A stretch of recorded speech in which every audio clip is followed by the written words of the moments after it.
Hey, it's Tom from Mr. Game Fight Club, and welcome to Tom's 2 Cents, where I pretend that anyone cares that I had to say. Now, this is a video that I've been mulling around for a little while, and now that Mortal Kombat 12 is all but announced, I figured now is the time, or at least now is as good as time as any. I do realize that because of that, this video has a limited shelf life, but that's okay. I do have some speculations I would like to discuss about a potential sequel. Namely, I would like to use the first and second generations as a case study such that we could understand what may or may not be coming for potential Mortal Kombat 12.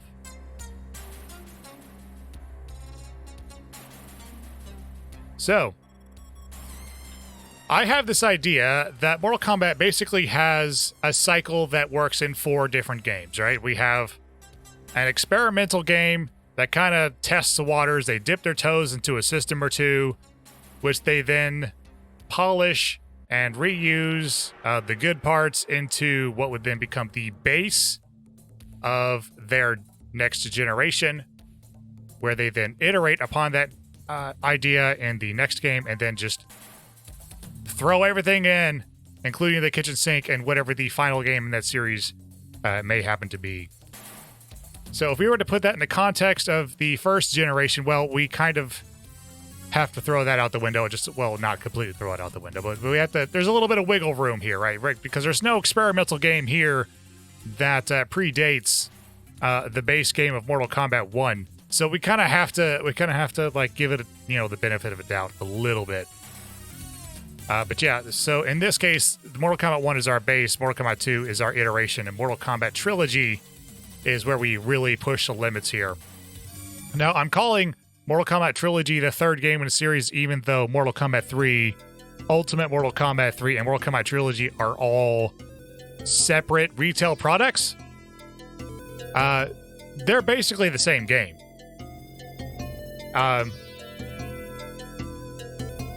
So it's kind of like seasonal content is how I look at it. If you were to release Mortal Kombat 3 today, Ultimate Mortal Kombat 3 would be kind of like Season 1, and then Mortal Kombat Trilogy would be kind of like Season 2. You know what I mean? That's kind of how that worked out. But because we didn't have the internet, they had to release, all new content. But in Mortal Kombat 1, here's our base, right? So we have digitized actors. We have some rudimentary spacing mechanics as the fighting system. For example, every character has at least 2 specials. One of them is primarily used at distance, say Scorpion's Spear or Liu Kang's Fireball, and another special that is primarily used in close to mid-range, like say Kano's Cannonball is what I think of in that context. And of course, we have the ESRB creation of its violence. Mortal Kombat 2 is our iteration, right? We have just more of everything. So everything that made Mortal Kombat 1 what it is all here. There's just more of it. It is a little bit faster. Now you can do specials in the air. Everyone now has 5 different finishers. We got 2 fatalities, we got a babality, a friendship, and a pit fatality if you want to call that a separate finisher. It is a separate input. And now we got more juggles.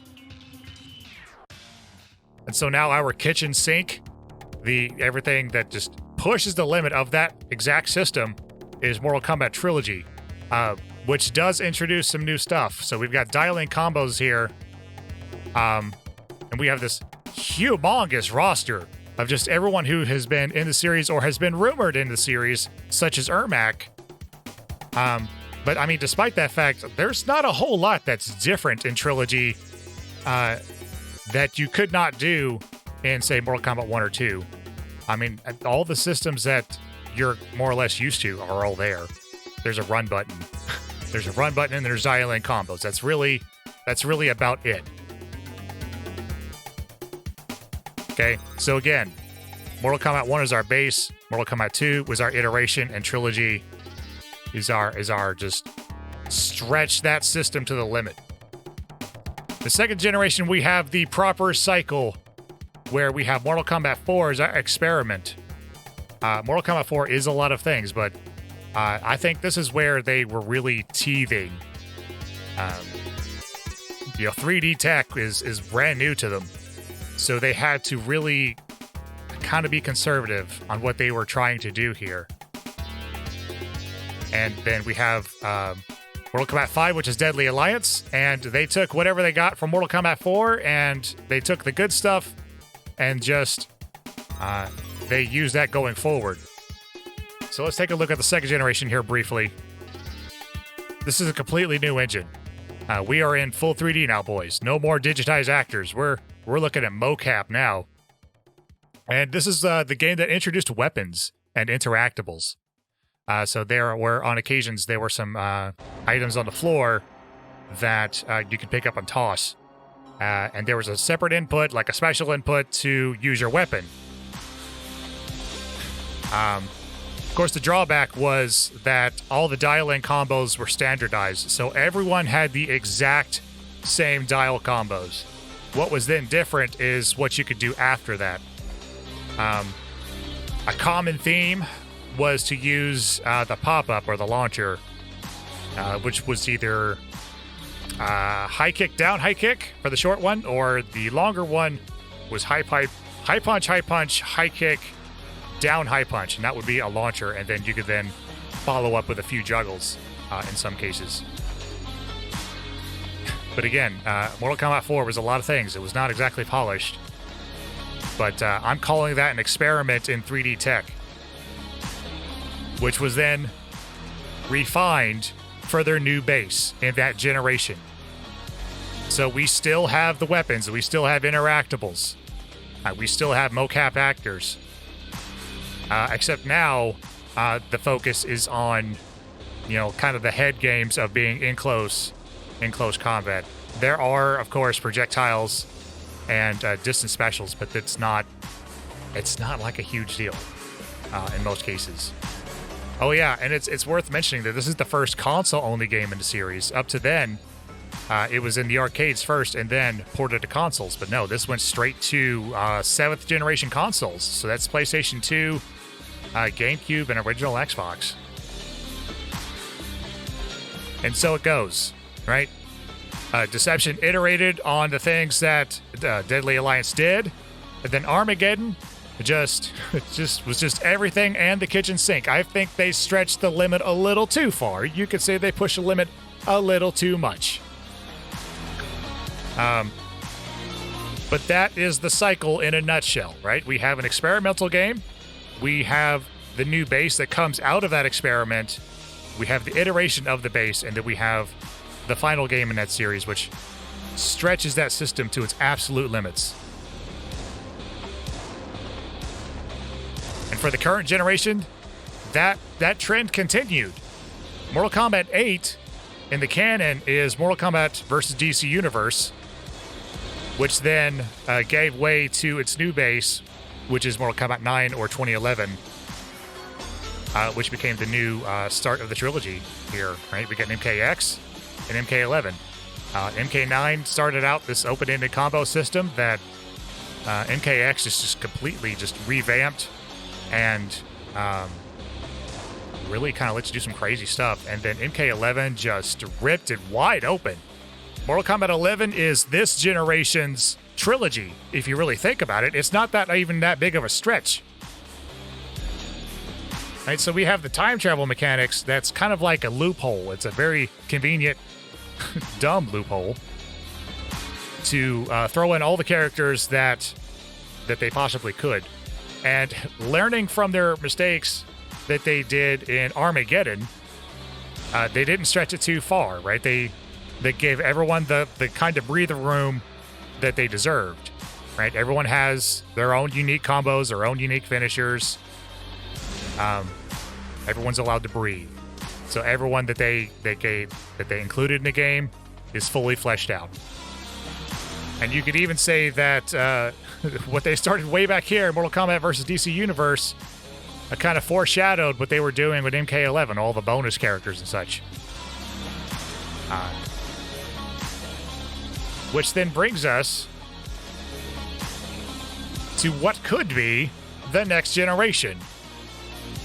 So here's what I'm thinking. If Mortal Kombat continues on this trend, if they continue on this 4-game cycle that I have just laid out and hypothesized, Mortal Kombat 12 may well be another experimental game in the series.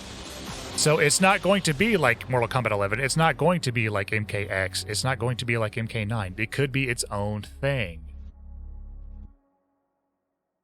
So, here's what I think may or may not happen with MK12. Based on the trends around fighting games right now and what MK12 or Mortal Kombat as a series has already done. First and foremost, I don't think they're going to change game engines. I think they're going to stick with Unreal. It's not like it was back in the garage days when you had John Tobias. He's long gone, man. He pieced out like forever ago. John Tobias was their version of John Carmack, who just kind of like does everything himself. It's not like we're going to get a new engine because John Tobias was bored. You know, those days are gone. So a ready-made solution like UE5, I think is a shoe-in. I think it's likely. I also think that we could be seeing a return to form in the pre-Trilogy days. What I mean by that is that there is a trend in fighting games right now to make them more accessible to the wider public. For a very long time, especially in the mid to late 2000s, fighting games were very niche. It was kind of like its own little club, and if you wanted to understand the lingo of fighting games, you had to get in deep. You had to wade through the marshes of fighting game terminology. And there's something of a reversal happening where they want to find that balance somewhere between accessibility and deep mechanics. I think Mortal Kombat may follow that trend. But guess what? The first generation of Mortal Kombat was perfect for that. The first generation of Mortal Kombat, accessibility was probably its strong suit. There wasn't like a ton going on. So I think they may dial back the fight system for MK12 a bit. I don't think we're going to have all these open-ended combos like we're used to now. I also think they're going to slow it down. I think as slow as MK11 is, and slowed down post MKX, I think it's going to be slowed down just that much more. I think we're going to see something on the akin to like Sam Show or even MK1, something all the way back. I also think that means we're going to limit the cinematic-ness of MK12. You know, the X-rays, they were kind of cool. They were fun to watch the first time. But by the 10th or 12th or 15th time that you saw it, you were over it. You were done. It's like, okay, let's move on. Let's keep it going. So I think we're going to stick to the action more or less, and then leave the cinematic stuff to story mode, or even the fatalities. I think the fatalities aren't going anywhere. We might dial back the crazy bullshit of like how many fatalities there are. It kind of got out of hand in MK11. There's a little too much, actually. But yeah, I think we might see a return to form. But who knows? Here in a few months, maybe 6 months, who knows when this thing's actually going to get announced? I could be totally wrong. Who knows? I don't know. I don't know jack. But what I do know is that Mortal Kombat's not going anywhere. It's been around since I was but a youngin', and as sick and tired as Ed Boon is of the franchise, he is steering the ship right. I don't think he's going to do us wrong. I really don't. I think NetherRealm Studios is in good hands. Honestly, truly. Boon's been in since the early days, And I think he's going to see it forward the right way. Now, the day he steps down, that all goes out the window, I'm sure. But for now, I think we're good, and I'm excited. Tangentially, speaking of Mortal Kombat Trilogy, I believe there are some developers that approached Warner Brothers more than one occasion. Once a couple years ago, and then again here, maybe a month or two ago, about redoing Mortal Kombat Trilogy. So that's really up to Warner Brothers what they want to do with it. If they want to re-release it, if they want to remaster it, all of the remakes that almost happened. If you haven't seen the artworks for the HD remakes that got canceled, go do that. They're fascinating. But anyway, this is just a talking head video that I've been mulling around for a little while. I wanted to get it out of my head. Mortal Kombat's a franchise that I've been following since Mortal Kombat 1, and I care about it a lot. So I'm excited to see where it's going, wherever that direction happens to be, even if Mortal Kombat 12 sucks. Because as we saw, these experimental games don't necessarily dictate what's going to happen for the rest of that generation, right? Mortal Kombat 4, again, not a lot of people's favorites, but people do like Mortal Kombat Deadly Alliance. They do like Deception. Most people don't even acknowledge Mortal Kombat versus DC Universe exists. But people like MK9, people like MKX, people like MK11. So I'm not worried about it, man. Whatever MK12 becomes, I'm here for it. All right, so that's me. Those are my thoughts. What do you guys think? Come into the Discord or come onto Facebook and tell me what you think Mortal Kombat 12 may or may not be. I'd love to see some discussion on this. But for now, I've been Tom from Mr. Game Fight Club, and I'll see you guys around. Laters.